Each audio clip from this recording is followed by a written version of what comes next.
if I give them back to you, I'm gonna have to set another one, which is going to be extremely difficult. You don't mind, right? No. Anyway, at the end of the class, you can come back. I'll show you what you get. I mean, and then later on you can have it with you. Okay? All right. So,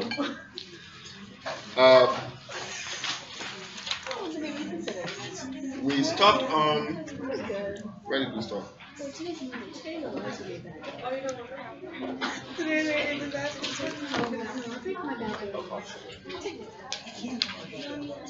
I mean, the exam wasn't that bad, so. Wasn't that bad. Or maybe actually wasn't bad.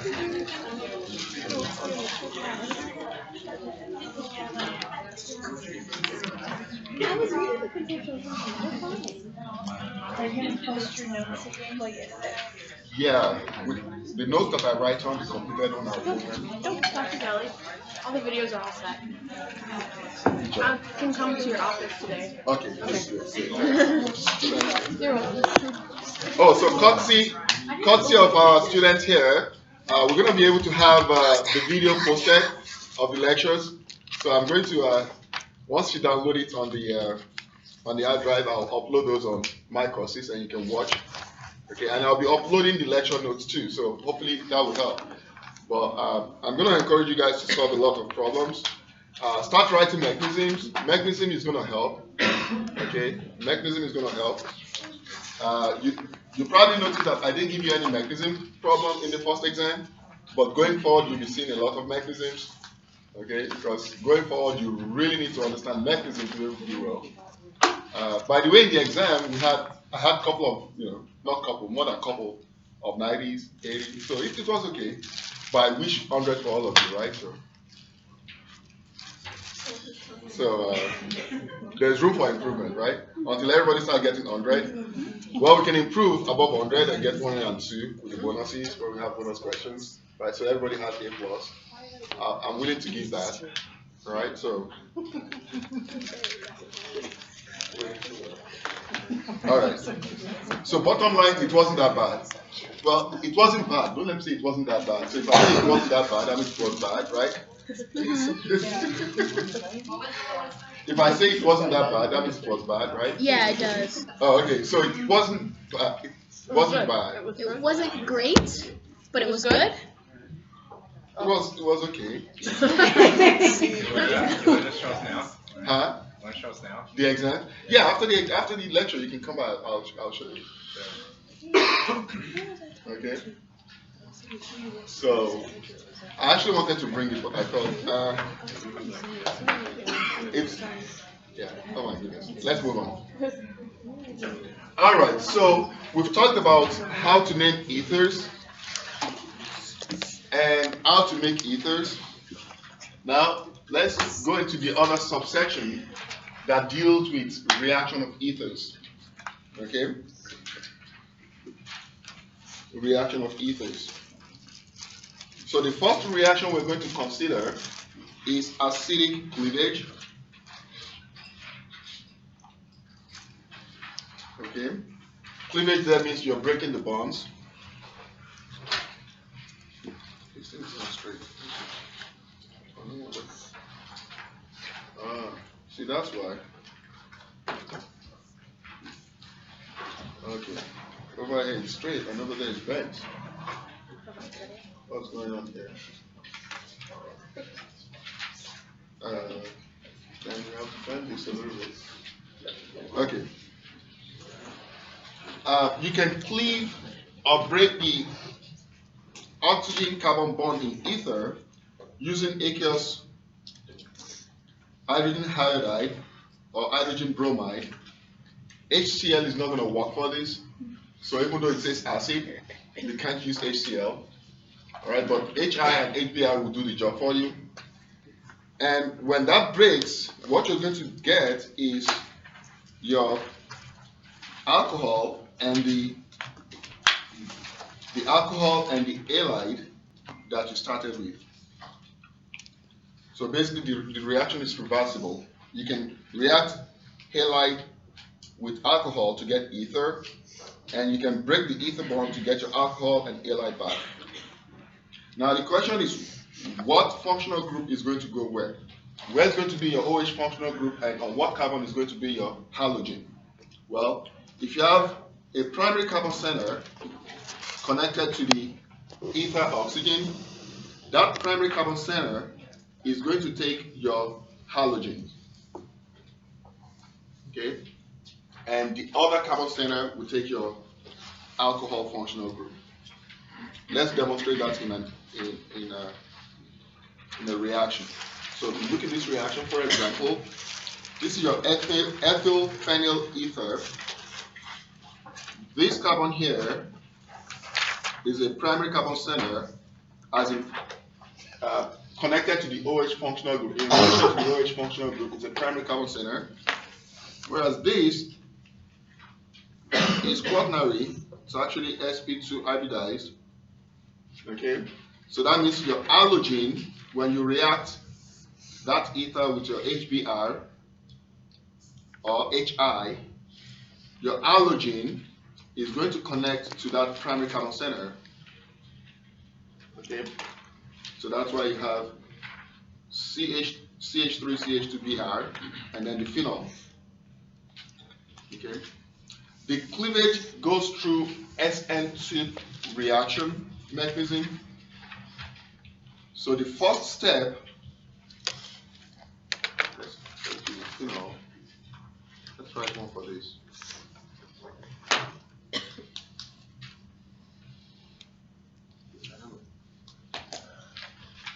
So the first step in the reaction is protonation of the oxygen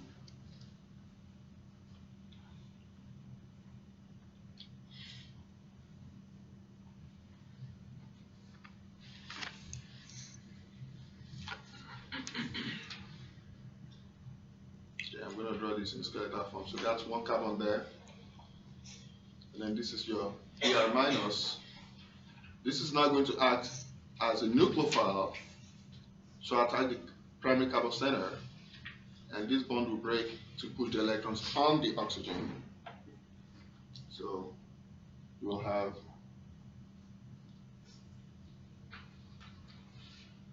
the phenol plus the ethyl bromide. Okay.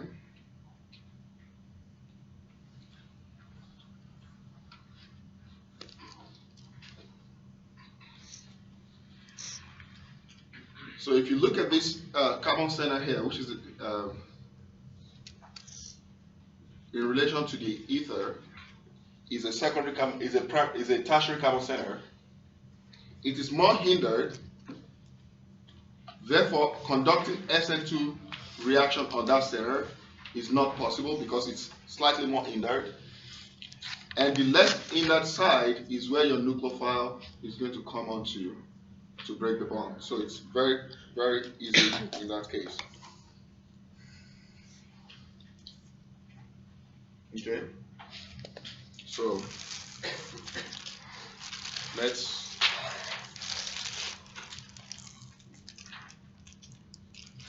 just make up some examples here. If you have this and you're reacting with HI or HBr, okay, this is the more hindered side, more hindered or substituted. So therefore, that is going to bear your OH functional group. So that's how to predict your product. This carbon here is the less hindered carbon. That is going to take your halogen.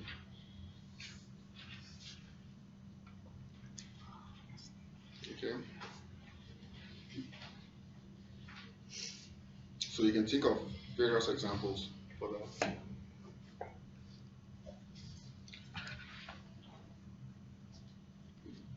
Now you can, oh, well, I'm going to post it online, don't worry. This is just an example. I'll post it on there. It's similar to what we have here anyways, right? It's similar to what we have here. Now, other than HI and HBr, you can also use trifluoro. This is trifluoro acetic acid, okay, which is stronger than acetic acid, but it's not as nucleophilic as your iodine or your bromine or your bromine. So when you use trifluoroacetic acid and you're trying to cleave ether, what is this? What is this?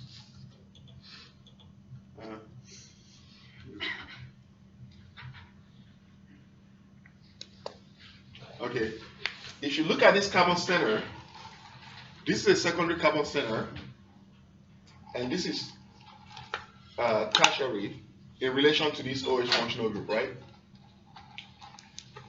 It's very difficult, or basically practically impossible, for you to conduct SN2 reaction on a secondary carbon center that is in a cyclic ring. If you don't have cyclic ring, it's possible for the molecule to move, right, and leave, and create a space for the nucleophile to come in. But in a cyclic ring, it's impossible because the other end of it is closed. All right? For your nucleophile to come in, it has to come in through this side, which is shielded. Okay? So because you cannot conduct SN2 reaction on either side, the cleavage is going to go by another mechanism. So the beginning, of course, is protonation. The beginning, of course, is the protonation.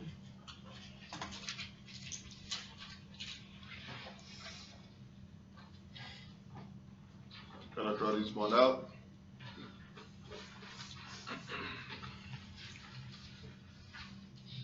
Okay, so this oxygen is going to pick up that proton that you have on the acid.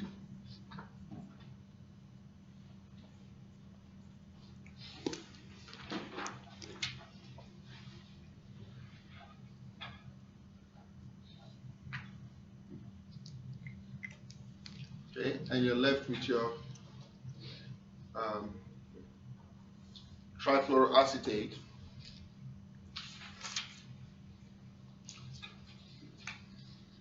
Put the oxygen here. Let me put the double one here. Okay. Now this trifluoroacetate, in some cases, can act as a base or a nucleophile, depending on how accessible the electrophilic site is. So with this positive charge on the oxygen, the positive charge can be felt here or there, right? Tertiary carbocation is more stable, correct, than the primary. So the effect, the stabilization effect by the alkyl group by induction of this positive charge will be felt more here. So therefore the positive charge is going to be felt more here. All right? Hold on. Okay? Now, but because this is a tertiary carbon center, this nucleophile cannot come in an SN2 fashion to attack the electrophilic carbon. So what's going to happen is it's going to do a kind of E2 type elimination. So you have this hydrogen, okay, that is on the methyl groups, the three methyl groups. You have one here, one there, one there. Well, three there, three there, three there. So I'm drawing out one. So the acetic acid, being a strong acid, is going to just pick back that proton to form its acidic, to form back its acid, and the electrons in the carbon hydrogen bond there will be pushed to make a double bond between the electrophilic carbon and the alpha carbon to it. And this bond, carbon oxygen bond, will break and the electron will go onto the oxygen. Okay, so what you're going to have as a result is your alcohol plus an alkene. Okay? And then you regenerate your acid, so the acid is the catalyst. Does that answer your question? The question we're going to ask? I was gonna ask why you choose that side for the induction and not the other side. Why I choose what side for what? Well, I don't really remember. That's why I was asking right there. But You mean why the positive charge is felt more here? Yeah. Okay, so if you think about it, there is a positive charge on oxygen. Oxygen is an electronegative atom. It doesn't like that positive charge, so you want to get rid of it, right? The two atoms that can take this positive charge away from it is this carbon and that carbon, okay? So if you close your eyes and try to imagine this bond breaking and the positive charge coming in here, right? You create a carbocation intermediate, correct? So now the question becomes, which carbocation intermediate is more stable, right? A primary versus a tertiary, okay? So the tertiary carbocation is going to be more stable because of the stabilizing effect by induction of the methyl groups or the alkyl groups around it, right? So through the bond, through the sigma bond, the electrons is being donated to stabilize the positive charge. So you have more alkyl groups around this than you do around that positive charge. Okay, make sense? Okay. So you end up getting an alcohol and an alkene. Okay? So we said the reactions are reversible, right? You make ether and then you break ether to generate what you started with. Well, this is similar. This product that you got here is similar to the starting substrate you use in alkoxymethylation. Remember? You use an alkene and you use trifluoroacetic anhydride of mercury. Okay? So the reactions are reversible. Okay? When you react this, you get ether that has a primary carbon center and a tertiary carbon center. So all those reactions are reversible. Just they're interconnected, basically. So the question you should be asking yourself is, how do you know what product you form? How do you know when you form an alcohol and an alkene, when you break ether, or an alcohol and an alkyl halide? What do you think the answer to that is? When you use the strong acid and the trifluoroacetic acid. So nature of the acid is important, right? And then nature of the carbon center that you have around the ether is also important. Correct? Yeah. Sorry, why do you keep calling that a primary carbon? The one on Which the one? ring attached to the This one. I didn't call it primary carbon, I said secondary carbon. I thought you said Primary carbocation. I did? Carbocation intermediate. I said primary carbocation. No, you said that would be a tertiary carbocation, but you kept pointing to that one as primary. Oh, I'm As sorry. long as it's secondary. It's secondary. Okay. Did I say primary? Yeah. Oh, I'm sorry. I guess I like primary. Okay, thank you for pointing that out. So this is a secondary carbocation that you have here. Okay, thank you. Sometimes we misspeak. All right. Okay. Any other question?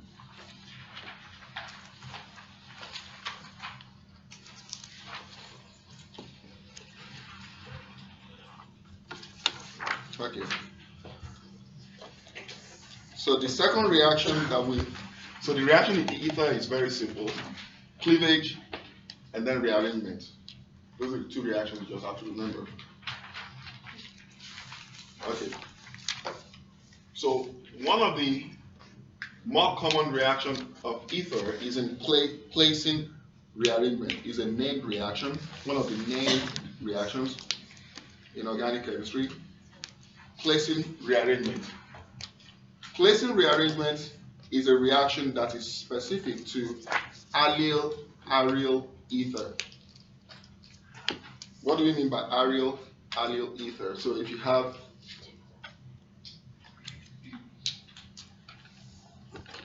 a benzene, that benzene could be substituted with anything. Okay, and that benzene is connected to the oxygen, and that oxygen is connected to allylic carbon. 1, 2. Okay. So what's an allylic carbon? An allylic carbon is a carbon that is coming off of a double bond. Okay. So this carbon here is allylic because it's an allylic position. Okay. So you have 1, 2, 3. So when you have that kind of system, it can undergo, at high temperature, it can undergo a Claisen rearrangement. That Claisen rearrangement occurs because of the overlapping p orbitals. I won't show that so that I don't get you more confused. I'll just move the electrons around. So the first thing we have to think about is, how do you make allylic ether? Well, you make allylic ether by treating either your phenol or arenol. When you say arenol, that means you have substituents on the phenol, right? Okay. When you treat it with a base, in sodium hydride, that base is going to knock off the hydrogen and you get your phenoxide. So this oxygen is now negatively charged. And if you treat that with allylic bromide or allyl bromide, this is called allyl, is a common name, allyl bromide. If you want to use the IUPAC name, it will be what? So go think about it, right? You should know that. 3 propane, pentene, 3 bromide, propene. Okay, well go review that, right? Okay, that's chapter 8 or 7. Okay, all right. So it's allylic bromide. Why is it allylic bromide? Because this bromine is sitting on the allylic position. So this is the allylic position. Any carbon coming off of a double bond, not the one directly connected to the double bonds, right? So you have the 2 carbons in the double bond. Those are vinylic. Okay, those are vinylic. But the carbon directly coming off of that double bond will be your allylic carbon, and anything on it will be allylic, whatever it is. Allylic proton, allylic bromide, allylic whatever. Okay? So if you treat that, this is a primary carbon center. See, I love primary, right? Is that correct? Yes. Okay, so this is a primary carbon center. You're doing SN2 reaction on that primary carbon center to get your ether. Now, at very high temperature, this ether can rearrange to allyl phenol. How does that rearrangement occur? Well, let's try to make a sense of it. So you have your double bond in the ring.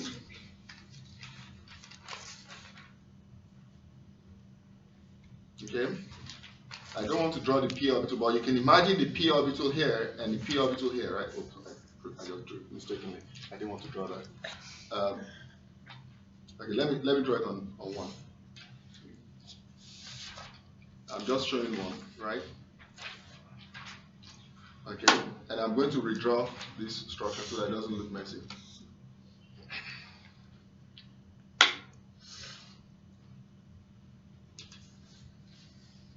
Okay, so electron here can be pushed into this p orbital, into the other lobe of the p orbital. Okay, so you're pushing it to this carbon. Then the pi electrons in that bond will move to form a pi bond with another p orbital on the 3rd carbon, and the carbon oxygen bond here will break with the electron moving over here. Okay, and what do you get? You'll have this new system. This double bond is still there, this one is still there. When you're moving electrons, that means you're making a bond. So that means you're making another bond with this oxygen and this carbon. So now you have two bonds. Okay. You've broken the pi bond here to make a bond with, let's number the carbon, 1, 2, 3. Okay. So now you've made a bond between this carbon here with carbon number 1. And the double bond between carbon 1 and 2 has been broken and pushed to carbon 2 and 3. Okay? Now, of course, there is hydrogen here.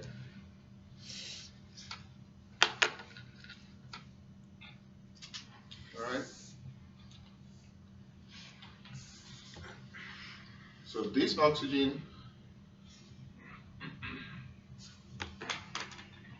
will pick up the hydrogen and a double bond will reform. So you rearomatize the ring. Now, this now becomes OH.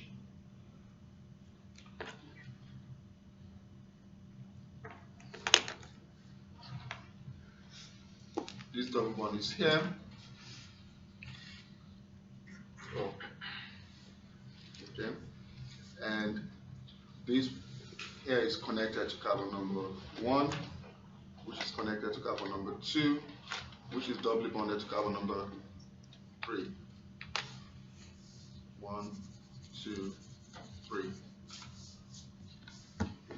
So you can see the interchange of the allylic position. So 3 was the initial allylic position. After the rearrangement, carbon number 1 now becomes the final allylic position. So that's why you went from allyl, phenyl, ether to allyl, phenol. That's how the name came about. Okay? Any questions?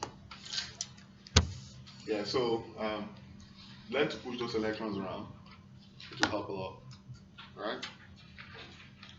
So whenever you're doing the rearrangement, just keep track of your carbon. Alright? Keep track of your carbon.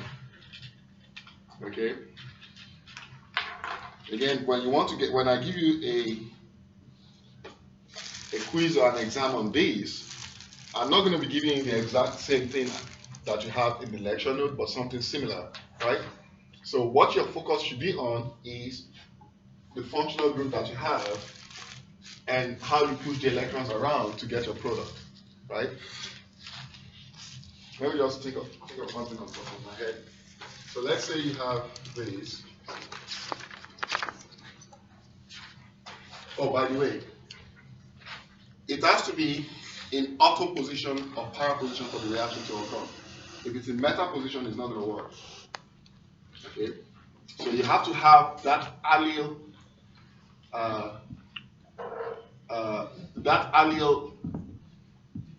phenol at either auto position or the para position. You can draw the resonance structure for the benzene to see where the negative charge will be. And that will tell you why that's there. Alright, so here's an example. Let's say you have this.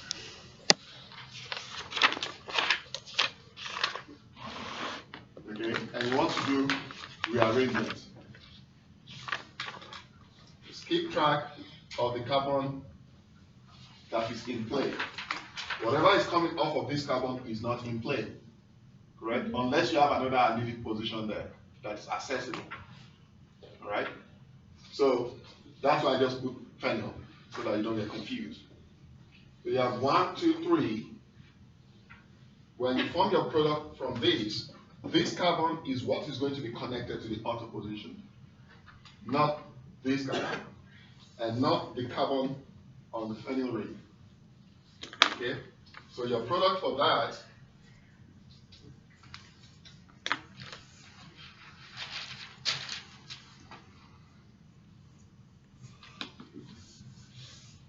2, 3. So you have base here, and your phenyl is here because this is 1, 2, 3. Okay? So that will help you keep track of the phenyl. If you put the phenyl, if you draw this and you put the phenyl on position 3, that will be incorrect. So keep track of the carbon that is participating in the reaction.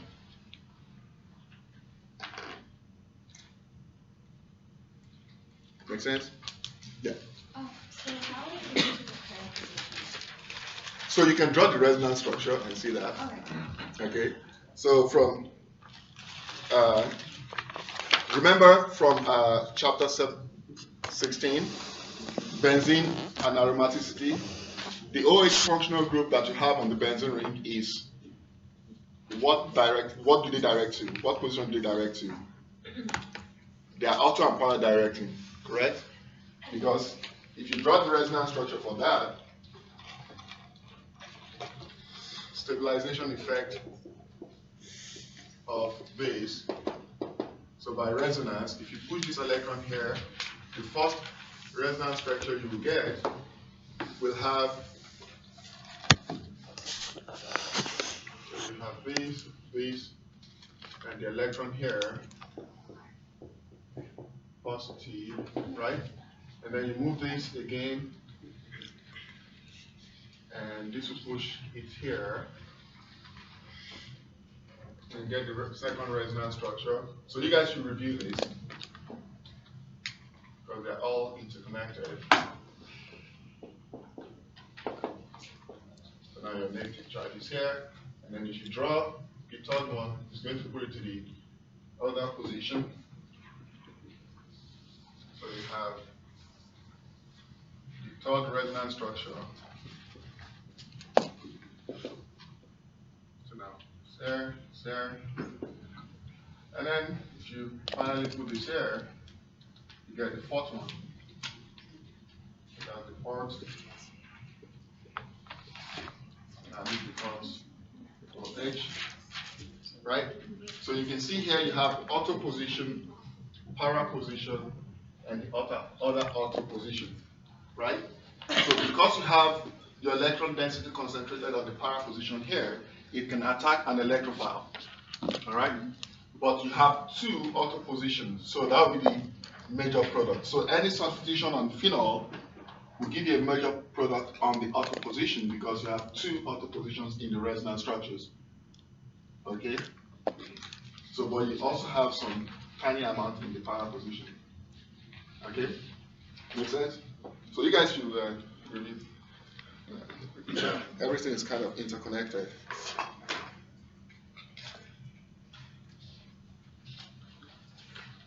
So now you can basically put your allele on that and try to draw the mechanism, right? So you see that. Good.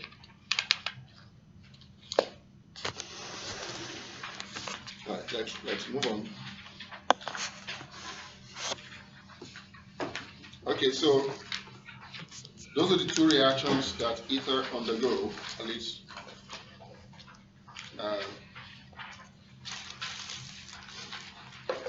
Now let's talk about cyclic ether.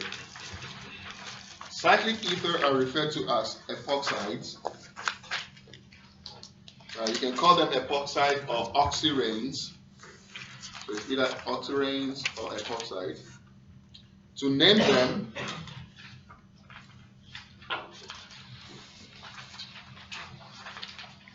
they are named as an epoxy alkanes, but you have to indicate the position of the epoxide.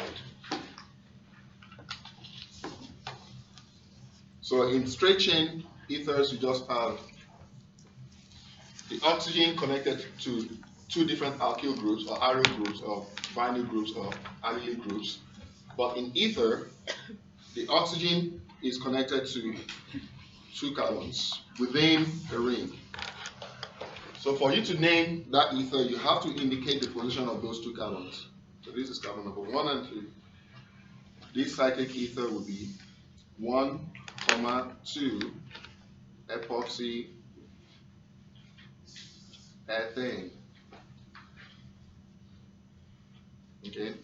Whereas whereas this one here will be 1, 2, 3, 4, 5, 6. You do not number the oxygen, okay? You number the carbons on which the oxygen is connected. So this one will also be 1, 2, epoxy, because it's cyclic, cyclohexane. All right.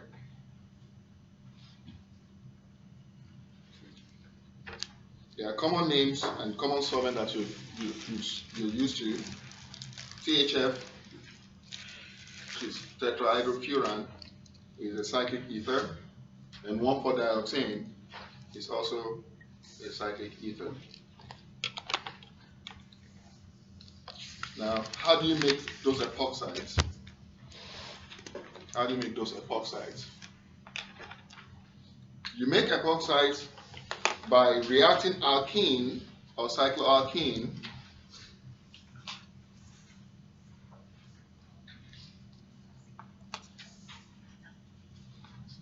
with peroxy acids. Okay, peroxy acid. It's like a peroxide, right? Well, organic form of peroxides, peroxy acids. When you treat alkenes with peroxy acid, one of the oxygens of the peroxy acid is going to form a bridge with the two carbons that was originally bearing your double bond. So these are the two carbons bearing the double bonds. This oxygen is going to make a bridge with it. Okay. Pay attention to the stereochemistry. So the stereochemistry on both carbons will be the same with the oxygen. So if it is a dash here, it will be a dash there. If it's a wedge here, it will be a wedge there. You can't have a wedge and a dash on that same carbon. It will be incorrect. That's not going to happen. All right. But for this, you may have this and its enantiomer. Well, in this case, there's no chiral center for this, but yeah, just in case if you have a chiral center, 1, 2, 3, 4, 5, 1, 2, 3, 4, 5, 1, 2, 3, 4, 5, 6, 7, okay, and then you can have this. You don't really have to show the hydrogen if you show one of the bonds there. Okay. So basically, if you have another substituent on this ring that you can get enantiomers, you have to draw both enantiomers. Okay. If you don't have a chiral center, you can just draw one. It doesn't really matter. And the side product for this is the corresponding carboxylic acid of the peroxy acid that you use. Okay. So, what's the mechanism for this?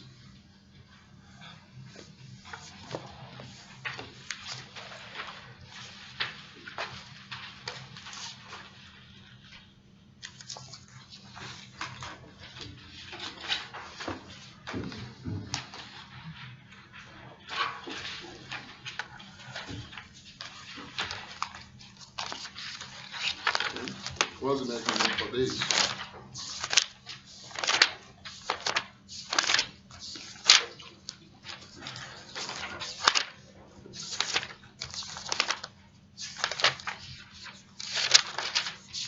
Let me use a simpler ring that is easier for you to draw.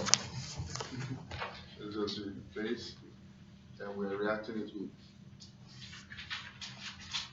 our metachloro peroxybenzoic acid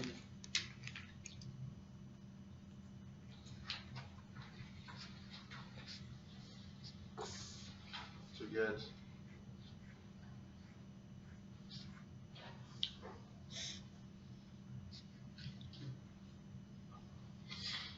that.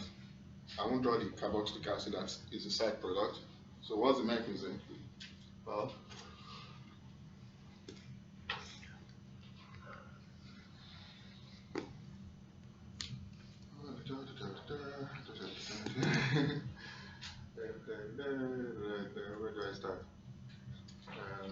Let me put the oxygen here.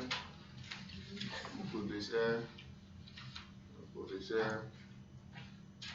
Okay. Ooh. What a drawing. Okay, well, that's okay. Okay. Let me put the carbonyl here. We're still on track. Okay. And now we can draw our ring.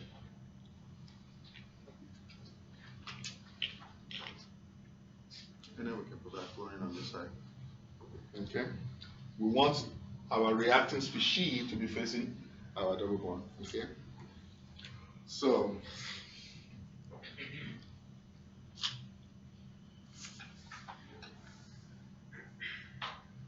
this carbonyl is going to pick up the proton that you have on the peroxy acid, and the bond that you have here will break to make one bond with your double bond, with one of the carbons of the double bond. Your pi bond will break and the electron will go onto this oxygen, okay? And the oxygen-oxygen bond there will break to form a carbonyl. You can see the complete cycle of the electron movement, right? So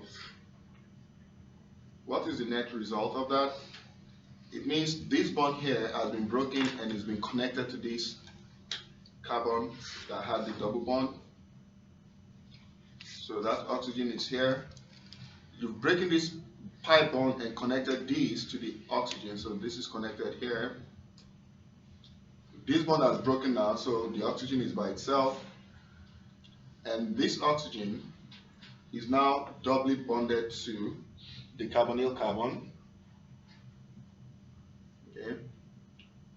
And the previous carbonyl oxygen has been converted now to an alcohol.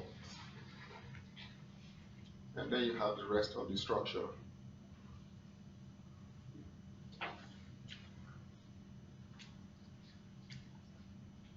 Okay. So that's how you get your product. So this is a byproduct.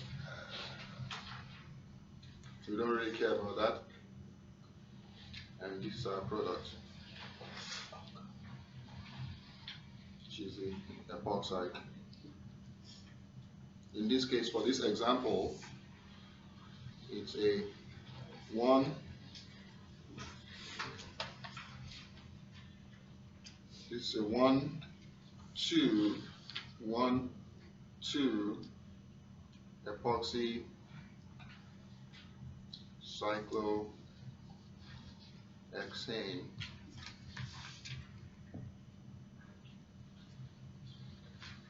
So that's the product we are formed. Okay.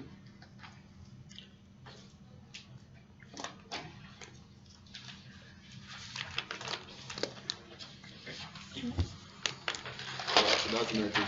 Now you can also form. We have like 2 more minutes. We can also form epoxide through intramolecular Williamson synthesis. Remember the Williamson synthesis of alcohol with alkyl halide in the presence of a base to get your ether. So if you have, a lot to remember. Hang on. I always ask that question. Remember, even if you don't, that's okay. Say yes. You can always repeat it. So in the Williamson ether synthesis, you took your alcohol and you react that alcohol with a base. Let's say I'm just using sodium hydroxide as the base, and you get your alkoxide, which can be treated with an alkyl halide.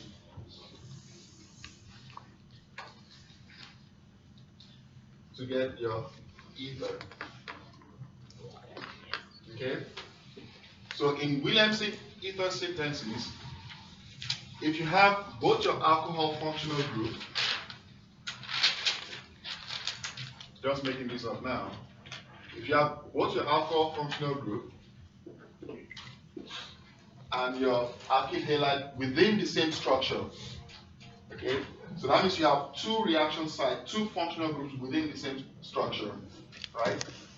They can also undergo Williamson ether synthesis, but because they are within the same structure, you're not bringing them from two different molecules. They are referred to as intramolecular, within the molecule. Okay, intermolecular, not in, well, intramolecular. There is a difference between inter and intra. We can refer to this as intermolecular, right? And this would be intra within the molecule. Okay, so basically when you treat this with the base is going to generate your alkoxide that you need, and intramolecularly that alkoxide is going to go over here and kick this out and form your epoxide. Okay, so the molecules that have OH functional group and halogen within itself are referred to as what? Halohydride. We've covered that. They're called halohydride. So when you take any halohydride and you treat it to the base, it will form cyclic ether. Alright? So that is the example we have. Hold on one second, guys. That's the example that we have here on this page. Okay? That's the example that we have here. So this is your halohydride.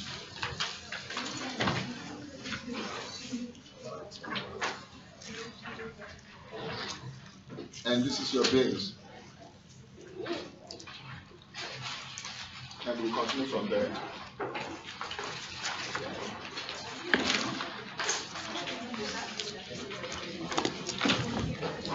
Okay.